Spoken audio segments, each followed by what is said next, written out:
What would you do in life if you didn't have to work to pay your bills? Imagine having built up investments so they cover all your basic bills while you have the freedom to follow your dreams without fear. In I Quit, you will learn the basic steps to achieve that freedom, while having fun along the way.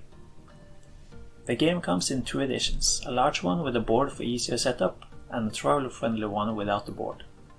The goal of the game is to reach financial independence first. You will achieve this goal by investing in stocks, real estate, businesses. The game ends when the players reach the goal at the end of round 20. The estimated playtime is around 1 to 2 hours. First, shuffle the cards and set up the board. Draw cards from the 10 to 15,000 pile to create the market card row, placing them face up. Next, place the market tokens at 1.5 on the market value card. Each player then picks a token in their favorite color and puts it on the victory ratio tracker. Finally, the golden meeples, which serves as the round marker, starts on 1. Each player starts by drawing 2 job cards and 1 habit card. Look at your job cards and choose one to keep, discarding the other one. This combination of cards is your character and is visible to everyone. Next, each player takes a player aid card and a finance sheet.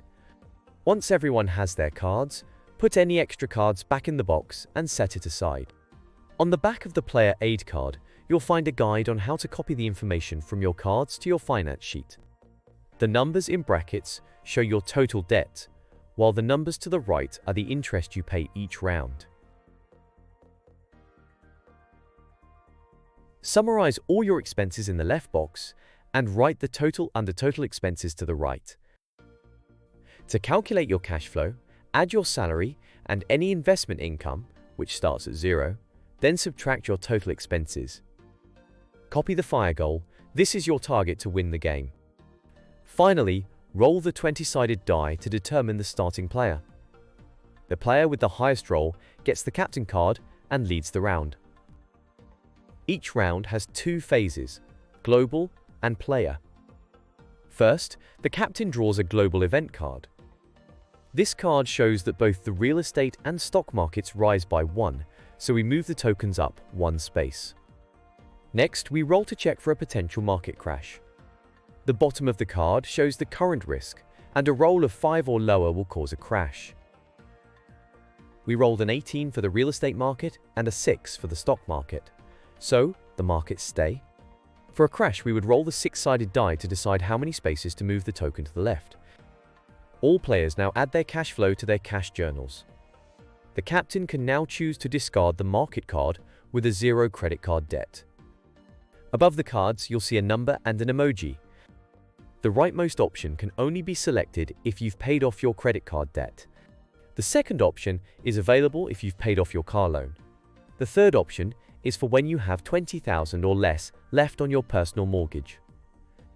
The last option is for when you've fully paid off your mortgage. When a card is removed, the remaining cards shift to the right to fill any gaps. The captain chooses which market card to draw when the leftmost space is empty. Next, draw a player event card. These cards represent life events that can increase or decrease your happiness. Reaching certain happiness levels grants perks, and you keep these perks even if your happiness drops below the required level again. Starting with the captain, each player selects a single market card from the available slots. The draw piles and the topmost card of the discard piles are available to all players. This card doesn't have to be bought immediately but is reserved for the player and taken off the board. Now all players act simultaneously. You can buy the market card you selected earlier in the round. Other options include repaying debt, such as credit card, car loan or mortgage, in whole thousands, buying or selling stocks in whole thousands without drawing a card, or selling market cards you already own. When you're done, discard the market card you selected if you didn't buy it. Calculate your victory ratio by dividing your investment income by your fire goal. Write this number on top of your finance sheet. Move your player token if needed. Once all players are finished, the captain moves the golden meeple up 1 space and passes the captain card and the dice to the player on their left. For the first 2 or 3 rounds, you can only afford to buy stocks. After that, you might be able to buy one of the cheapest market cards. When a player reaches a victory ratio of 1 or higher, finish the round and the game ends. As a turn limit, the game also ends after round 20. The winner is the player with the highest victory ratio.